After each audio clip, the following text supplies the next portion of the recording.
Well, here in the tropical area of the gardens, we've got a plant that's really quite fun. We have a papaya growing here, and papaya is a tropical tree. In fact, it doesn't even like temperatures below 60 degrees.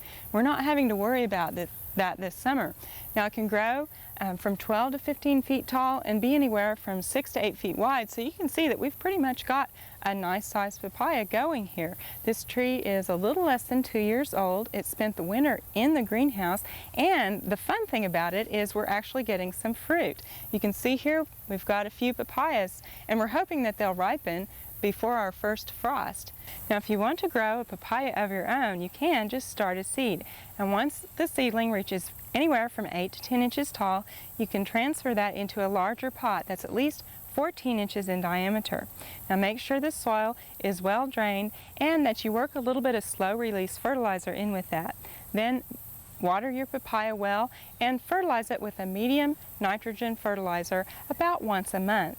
Now, you can put that outside during the summer, and if you're lucky enough to get some papaya fruit, after the tree has finished fruiting, you can cut it off at about 12 inches above the top of the pot and then watch it sucker. And as those suckers come up, take the strongest one and cut the rest of them off, and then you can just continue growing your papaya tree that way.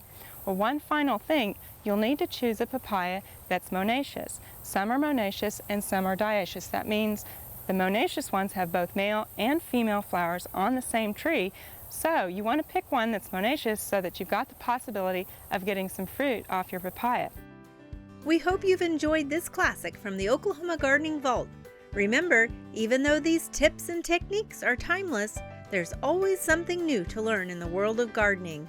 By subscribing to both Oklahoma Gardening and OK Gardening Classics, you'll have access to a wealth of gardening knowledge, both classic and contemporary.